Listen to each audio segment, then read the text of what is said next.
Kami persembahkan program Santapan Rohani, terjemahan dari Renungan Our Daily Bread.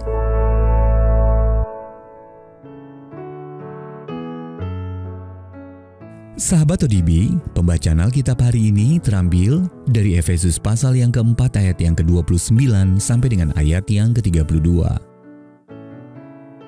Efesus pasal yang keempat ayat yang ke-29 sampai dengan ayat yang ke-32. Janganlah ada perkataan kotor keluar dari mulutmu, tetapi pakailah perkataan yang baik untuk membangun di mana perlu, supaya mereka yang mendengarnya beroleh kasih karunia. Dan janganlah kamu mendukakan Roh Kudus Allah yang telah memeteraikan kamu menjelang hari penyelamatan. Segala kepahitan, kegeraman, kemarahan, pertikaian, dan fitnah hendaklah dibuang dari antara kamu. Demikian pula segala kejahatan. Tetapi hendaklah kamu ramah seorang terhadap yang lain, penuh kasih mesra dan saling mengampuni, sebagaimana Allah di dalam Kristus telah mengampuni kamu.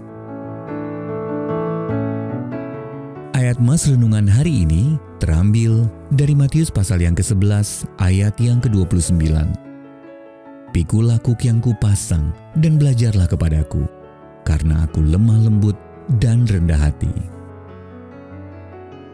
Renungan hari ini berjudul Menjadi Berbeda, ditulis oleh Bill Crowder.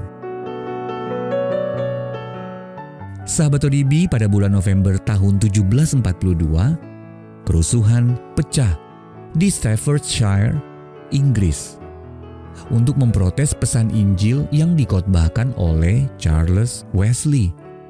Tampaknya Charles dan saudaranya John telah mengubah beberapa tradisi lama gereja, dan banyak penduduk kota yang menganggap hal itu keterlaluan.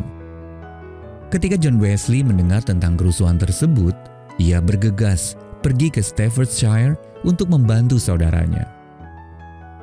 Gerombolan massa yang sulit dikendalikan mengepung tempat John tinggal.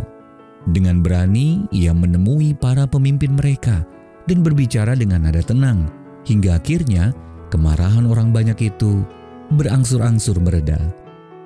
Sikap John Wesley yang lemah lembut dan tenang sanggup menenangkan massa yang garang. Namun kelemah lembutan itu tidak timbul dalam hatinya secara alamiah, melainkan datang dari hati sang juru selamat yang dipercayai Wesley dengan sepenuh hati.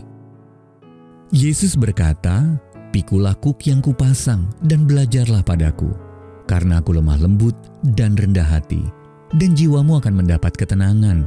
Matius pasal yang ke-11 ayat yang ke-29.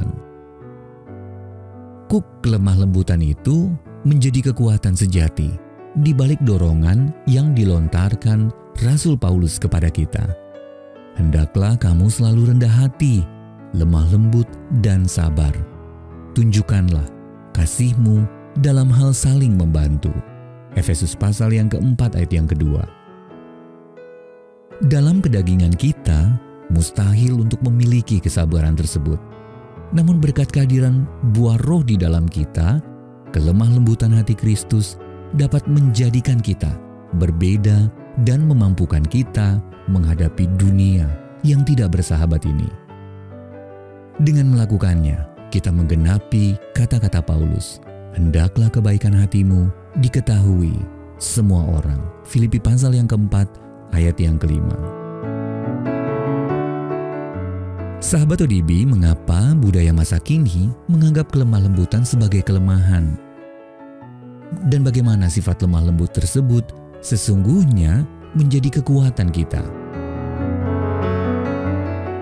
Ya Allah, ingatkanlah aku bagaimana Tuhan Yesus telah menunjukkan kelemah lembutan dan belas kasihan kepada musuh-musuhnya.